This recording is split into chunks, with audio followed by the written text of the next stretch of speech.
யாரா கம்ப்ளைண்ட் கொடுத்தது? அந்த ரேவதியோட அக்கா நந்தினி தான். போலாம்.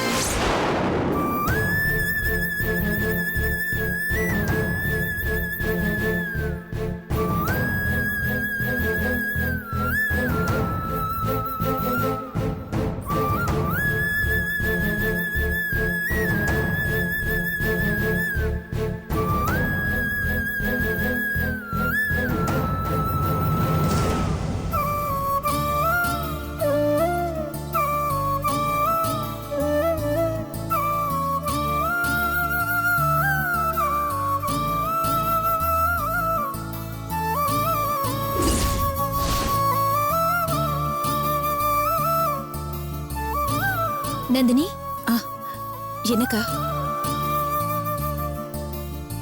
நந்தினி, நடந்ததை நினைச்சு கவலைப்படாத, எல்லாம் சரியாயிடும். அப்புறம் ரேவதி இன்னைக்கு டிஸ்சார்ஜ் பண்ண போறோம். நானும் அப்பாவும் ஹாஸ்பிட்டல் கிளம்பிட்டு இருக்கோம். அப்புறம் பால் காய்ச்சி வச்சிருக்கேன். குழந்தை அழுதானா அவளை காத்தி கொடுத்துரு. நான் வரேன். இருக்கா, நீ குழந்தைய பாத்துக்கோ. நானும் அப்பாவும் ஹாஸ்பிட்டலுக்கு போயிட்டு வரோம். வேண்டாம் நந்தினி.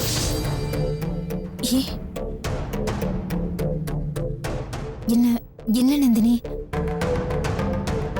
ரேவதி ஹாஸ்பிட்டல்ல சேர்ந்ததுல இருந்தே அவ எங்க முகத்தை பார்த்துட்டு இருக்கா. எங்க முகத்தை பார்த்து அவளுக்கு அந்த சோகலம் தெரியாது. ஆனா எங்களை விட அவளுக்கு உன் மேலதான் பாசம் ரொம்ப ஜாஸ்தி.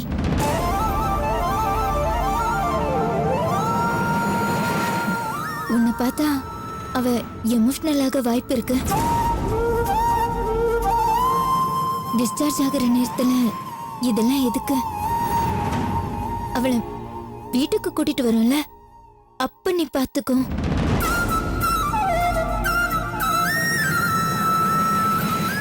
நான் இப்படி சொல்றேன்னு தப்பா எடுத்துக்காத. சரிக்கா. மாலதி, அப்பா. வாமா. வா.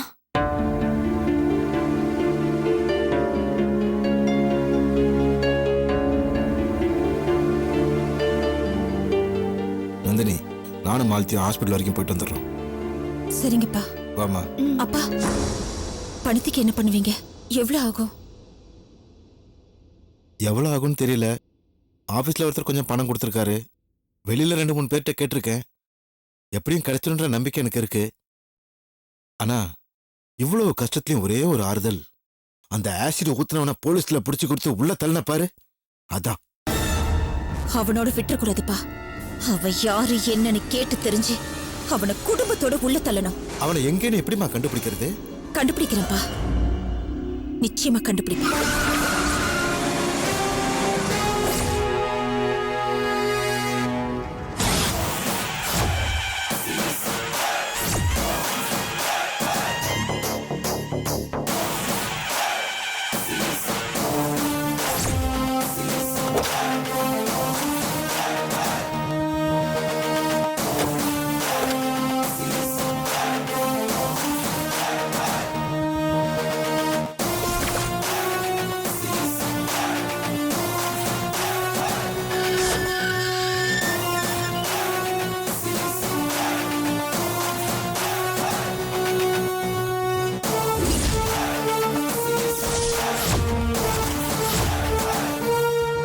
உள்ள வரலாமா?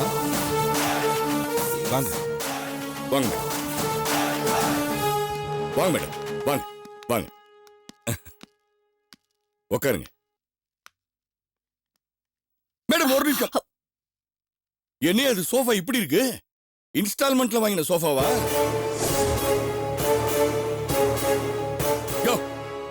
மேடம் சாரி மேடம், முன்னாடியே தெரிஞ்சிருந்தா நல்ல சோஃபாவா நம்ம பர்னிச்சர் கம்பெனில சொல்லி இவங்க வீட்டுல வாங்கி போட்டுருக்கலாம். உங்க புண்ணியத்துல சுகமா இவங்களை அனுபவிச்சிருப்பாங்க.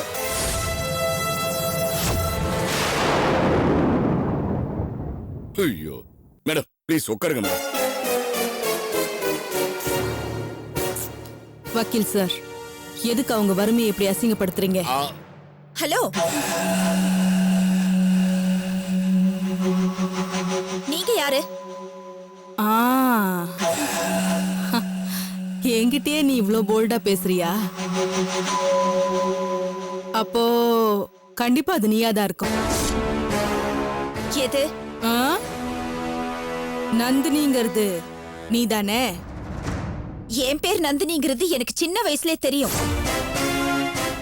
முதல்ல நீங்க யாரு? மா கொஞ்சம் தன்மையா பேசுங்கம்மா. நீங்க யாருகிட்ட பேசிக்கிட்டு இருக்கீங்கன்னு தெரியுமா? நீங்க யார் வீட்ல நின்னு பேசிட்டு இருக்கீங்கன்னு உங்களுக்கு தெரியுமா? எது? வீடா? இதுக்கு பேரு வீடா? கோழிக்கு கூடையே கோபுரமா தெரியும் போது இது உங்களுக்கு வீடா தெரியறதுல தப்பே இல்ல. இந்த பாருங்க, நானும் வந்ததுல இருந்தே பார்த்துட்டு இருக்கேன். 2 பேரும் ஆளாளுக்கு மாத்தி மாத்தி என்னென்னமோ இஷ்டத்துக்கு பேசிட்டே போயிட்டு இருக்கீங்க. நீங்க யாரு என்ன ஏதுன்ற விவரத்தை சொன்னா சொல்லுங்க, இல்லன்னா முதல்ல இந்த இடத்த விட்டு காலி பண்ணுங்க. நிறுத்துங்க. என்ன பேசிக்கிட்டு இருக்கீங்க? மேடம் யாருன்னு தெரிஞ்சு. வக்கீல், சாரி. பொறுமையா இருங்க. அமெரிக்க ஜனாதிபதி ஒபாமாவையே சில பேருக்கு தெரியாம இருக்கலாம். அதுக்காக ஒபாமா சாதாரண ஆளாயிடுவாரா? தெரியாதவங்க கிட்ட நம்மள அறிமுகப்படுத்திக்கிறதுல தப்பே இல்லையே. வாஸ்தவம். பாரியா மேடம், நீங்க உட்காருங்க மேடம். ஐயோ, டஸ்டா இருக்கு, கொஞ்சம் அட்ஜஸ்ட் பண்ணி உட்காருங்க மேடம்.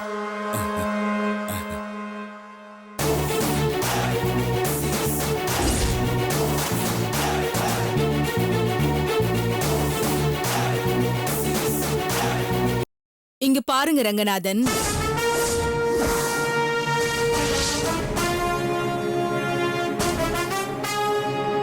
சாரி ரங்கநாதன் சார், உங்க பேரு எனக்கு இப்படி தெரியும்னு பாக்குறீங்களா?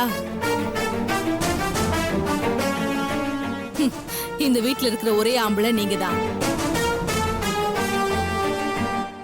அதுவும் 3 பொண்ணுங்களை பெத்துட்டு எப்ப பாரு பயந்து பயந்து வாழ்ந்துகிட்டு ஒரு சராசரியான வயசான ஆம்பளை.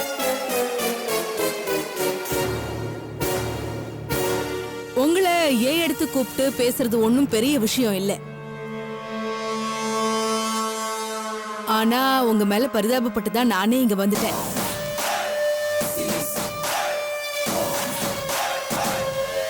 பரவாயில்ல, உங்க பொண்ணு தெரியாம தான் அப்படி ஒரு தப்பு பண்ணிருக்கா.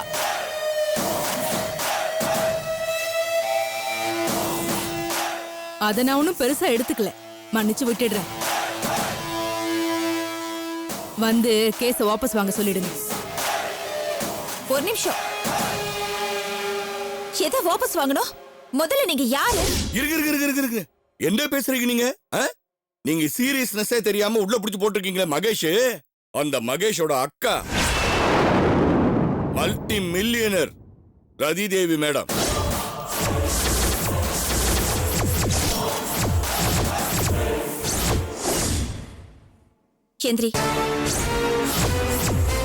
எந்திரிங்கிற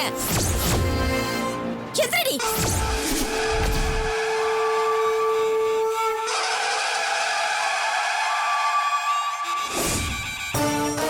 செடி பூ மாதிரி வளர்த்த எங்க தங்கச்சி முகத்துல ஆசிட் ஊத்துற ஒரு பொறுக்கியோட அக்கா வரதுக்கிட்டு உனக்கு ஒபாமா ரேஞ்ச் வேறயா? இங்க பாருங்க, மேடத்தோட பேக்ரவுண்ட் தெரியாம பேசிக்கிட்டு இருக்கீங்க.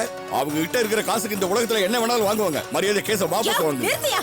சும்மா காசுன்னு காசு பிச்சைக்காரங்க கிட்ட கூட தான் இருக்கு. என்னடி சொன்ன? கேஸ வாபஸ் வாங்கணுமா? அது மட்டும் நடக்காது.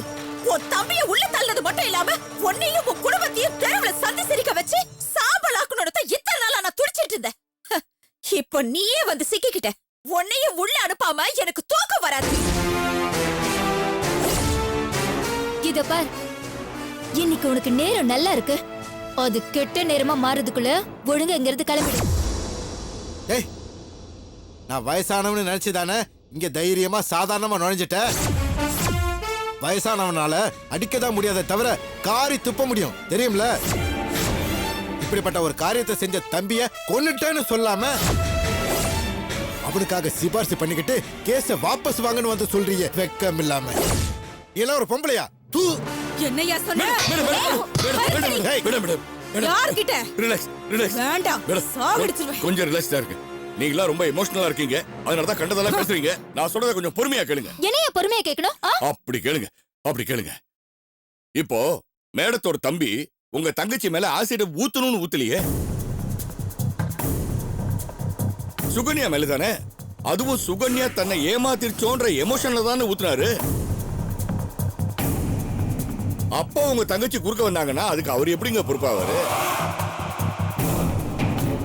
இது ஒரு வகையான விபத்துங்க. It is an unexpected accident. இப்போ நமக்கே ஒரு ஆக்சிடென்ட் ஆயிடுச்சு, என்ன பண்ணுவோம்? ஆக்சிடென்ட் பண்ணவங்க கிட்ட ஏதோ ஒரு காம்ப்ரமைஸ் பண்ணிக்கிட்டு ஒரு காம்பன்சேஷன் வாங்கிட்டு அதை செட்டில் பண்றதுக்கு தானே ட்ரை பண்ணுவோம். அதுதானே புத்திசாலித்தனம். என்ன நான் சொல்றது? இத பாருங்க, உங்களுக்கு என்ன வேணும் எவ்வளவு வேணும்ன்றதை என்கிட்ட சொல்லுங்க. நான் மேடத்துக்கிட்ட சொல்லி அதை டபுளா வாங்கி தரேன் உங்களுக்கு. செருப்பால அடிச்சிட்டு சோறு போட்டு அதை சிரிச்சுக்கிட்டே தின்னுட்டு போறதுக்கு நாங்க ஒண்ணு உன்ன மாதிரி மாலை கட்டவங்க கிடையாது. மரியாதை எடுத்து காலி பண்ணு. மேடம் இத பாருங்க, நீங்க என்ன வேணாலும் திட்டுங்க, தயவு செய்து நான் சொல்றது மட்டும் யோசனை பண்ணி பாருங்க. இந்த கேஸை மட்டும் தயவு செய்து வாபஸ் வாங்கிடுங்க. உங்களுக்கு என்ன வேணும்?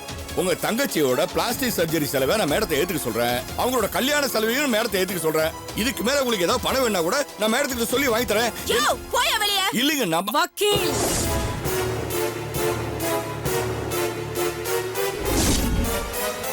முடிவா நீ என்னதான் சொல்ற? முடியாதுன்னு சொல்றேன். என் தம்பிய வெளியே எடுக்க வழி தெரியாம ஒண்ணும் நான் இங்க வரல. கொஞ்சம் முறையா மூவ் பண்ணி பார்க்கலான்னு நினைச்சேன். நீங்க சரியா வர மாட்டீங்க போல இருக்கே. பாக்குறேன்டி.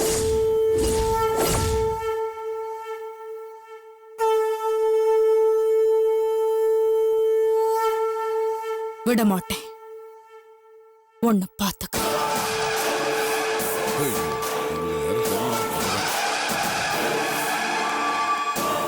பாத்தீங்களாப்பா, என்னப்பா உலகம் இது?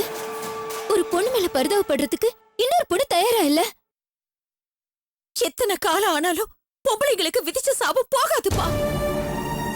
இந்த உலகம் உருவானதுல இருந்து அழியிற வரைக்கும் ஆம்பளை பொம்பளை ஆடு மாடு பள்ளம் மேடு எல்லாருமே ஏமாத்திரம் நினைக்கிற ஒரே ஜீவன் பொம்பளை தான். இந்த உலகத்துல புழுவு கூட பெருசா நினைக்கிறாங்க. ஆனா பொம்பளைகளை எல்லாரும் கேவலமா பாக்குறாங்க. அதனாலதான் சொல்றேன், எனக்கு பொம்பளை குழந்தைய வேணான்னு. எல்லாரும் புரிஞ்சுக்கோங்க.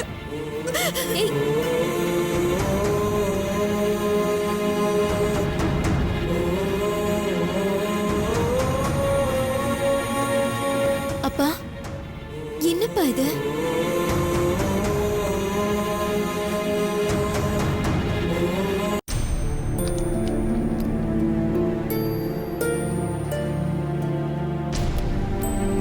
அம்மா, அக்காவும் அப்பாவும் இன்னும் வரலையாம்மா? வந்துருவாங்கம்மா. வீட்ல இருந்து பரப்பிடும் போது உன்னை டிஸ்சார்ஜ் பண்றதுக்கு பணம் ஏற்பாடு பண்ணிட்டு வரேன்னு சொன்னாரு. அங்க என்ன நிலவரமோ தெரியலம்மா. பணம் கிடைச்சிருமாமா? கிடைச்சிரும்னு தான் நம்பிக்கையோட சொல்லியிருக்காருமா. வாங்கிட்டு வந்துருவாரு. நீ கவலைப்படாம தைரியமா இரு. நான் போய் பார்த்துட்டு வந்துடுறேன்னு. அதோ அப்பாவே வந்துட்டாரே. என்னங்க பணம் என்னாச்சு? கிடைச்சிச்சுமா. எப்படியோ ஒரு 25,000 ரூபாய் புரட்டிட்டேன். அப்பா, இந்த பணம் போதுமாப்பா? போதும் தான் நினைக்கிறேன். இந்தாங்க சார் பில்லை கட்டிட்டு டிஸ்சார்ஜ் பண்ணிக்கோங்க. வீக்லி ஒன்ஸ் செக்அப் வந்துருங்க. இதுல இருக்கிற மெடிசன்ஸ் எல்லாம் ஃபாலோ பண்ணிக்கோங்க.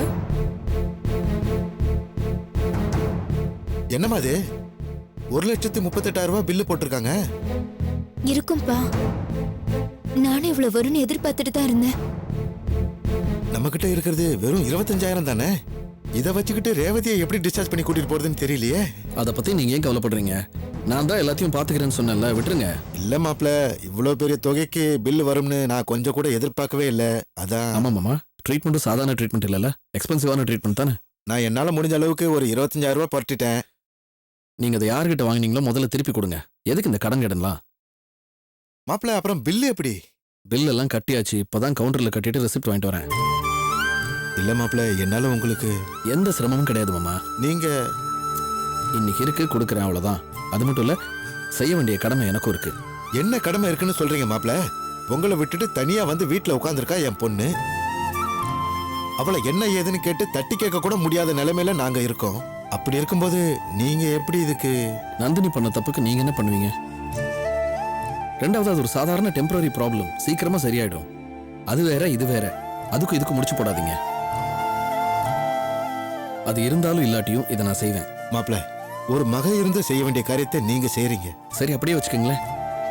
மருமகன்ற உறவு தான் நிலைக்கல, பையனாவது இருந்துட்டு போறேன். என்ன மாப்பிள்ள நீங்க மருமகன்ற உறவு எப்படி நிலைக்காம போகும்? நாங்க எல்லாம் இருக்கோமே, சும்மாவா விடுவோம்? அவளை இதுல இருந்து மாத்தாம விட மாட்டோம். தெரியல மாமா, பாருங்க, அவசரப்படாதீங்க, அவ்வளவுதான் சொல்லுவேன்.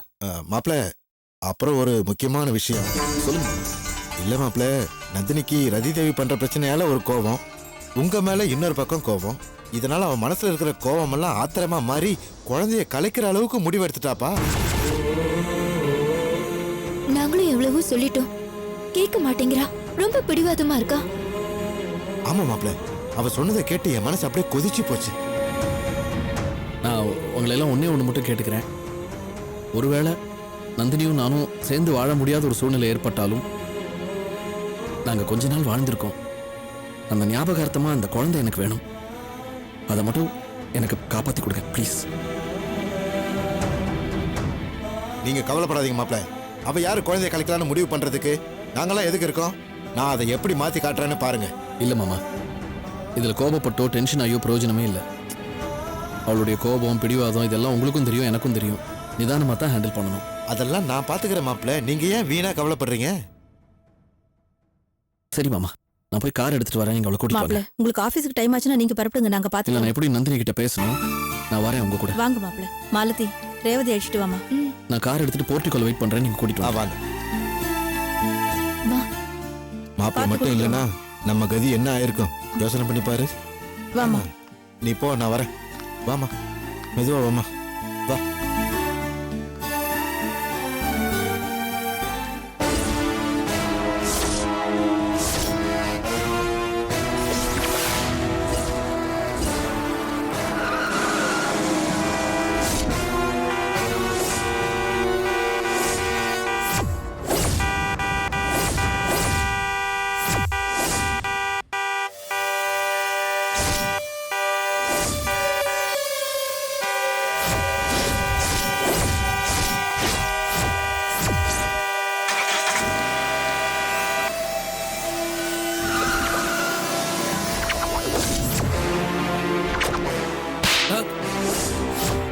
கேட்டு திறக்க ஏன்டா இவ்வளவு நேரம்? அது வந்து மேடம், காரணம் சொன்னா எனக்கு பிடிக்காது.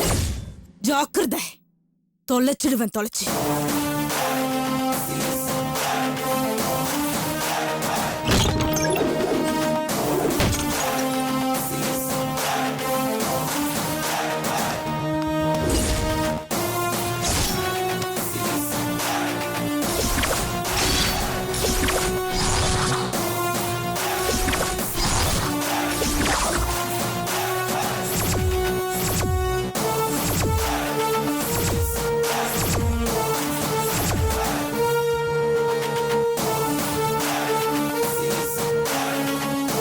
அம்மா,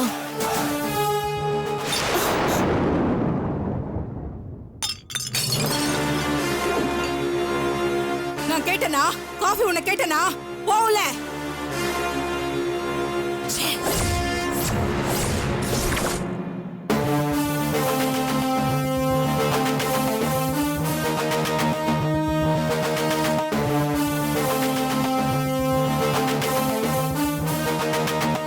அக்கா, என்னாச்சுக்கா? ஏன் இவ்வளவு கோவம்? ஆமா, மகேஷ் எங்கக்கா? என்ன வர வழியில 10 நிமிஷத்துல வரேன்னு ஊர் சுத்த போயிட்டானா? நீயும் தம்பின்னு விட்டு வந்திருப்ப. இப்ப பார், மறுபடியும் ஏதாவது கால்ட்ட பண்ணிட்டு வந்து நிக்க போறான் பாரு. வாய மூடி விஜய்.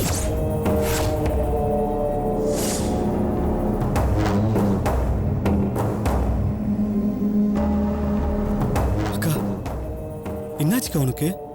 எங்கிட்டயே அவ்வளவு கோவப்படுற? பிறந்ததுல இருந்து நானும் அண்ணாவும் அம்மா முகத்தை கூட பார்த்தது இல்லையாக்கா? நீ தானக்கா எல்லாமே எங்களுக்கு.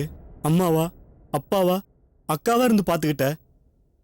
எனக்கு விவரம் தெரிஞ்ச நாள்ல இருந்து எங்கிட்டயோ அண்ணங்கிட்டயோ நீ இவ்வளவு கோவப்பட்டு பார்த்ததே இல்லையாக்கா? இன்னைக்கு என்னாச்சுக்கா உனக்கு? பாசந்தாண்டா. அந்த பாசம்தான் என்னை இப்படி செய்ய வச்சிருக்க. என்னக்கா சொல்ற? மகேஷ் இன்னும் உள்ளதா இருக்கான். என்னக்கா சொல்ற? நீ அண்ணனை கூட்டிட்டு வரந்தானே ஸ்டேஷன் போன. அந்த இன்ஸ்பெக்டர் விட முடியாதுன்னு சொல்லிட்டான். என்னது? உங்ககிட்டே வா? நீ அவனை சும்மா விட்ட? சும்மாதான் விட்டேன். அவனை ஒண்ணும் பண்ண முடியல. ஏன்? அவன் என்ன அவ்வளவு பெரிய ஆளா? அவன் சாதாரண ஆள் தான். ஆனா அவன் கிட்ட இருக்கிற ஆதாரம் ரொம்ப பெருசு. அத வச்சு என்ன மட்டும் இல்ல, அந்த ஏசிபியே கலங்கடிச்சிட்டான். அப்படியே ஆதாரம்? நம்ம மகேஷ் அவன் அடிக்கு பயந்து உண்மையெல்லாம் வாக்குமூலமா ஒத்துக்கிட்டான். அந்த இன்ஸ்பெக்டர் அதையெல்லாம் அவன் மொபைல்ல ஷூட் பண்ணி வச்சிருக்கான். ஐயோ அக்கா, இப்ப என்னக்கா பண்றது? ஏதாவது பண்ணி அந்த கேஸ வாபஸ் வாங்க வைக்கணும் தான் கேஸ் கொடுத்த அந்த நந்தினி வீட்டுக்கு போயிருந்தேன். நந்தினியா? ஓ, அந்த ரேவதி அக்காவை சொல்றியா? அவளா கேஸ் கொடுத்தா? சரி, அவளால என்ன பண்ண முடியும்? உன்னை பார்த்ததும் குடும்பமே சேர்ந்து ஓகே சொல்லிருக்குமே. இல்ல, மொத்த குடும்பமும் முடியாதுன்னு சொல்லிடுச்சு. உன்னை எதிர்த்து அவங்களால என்ன பண்ண முடியும்? எந்த நம்பிக்கையில அப்படி சொன்னாங்க? அந்த சுகன்யா வந்து சாட்சி சொல்லுவாங்கிற நம்பிக்கையில. அவதான் நந்தினி கிட்ட மகேஷ காட்டி கொடுத்திருக்கா. சுகன்யாவா? இப்ப என்னக்கா பண்ண போற? அழிக்க போறேன். அந்த சாட்சியை நான் அழிக்க போறேன்.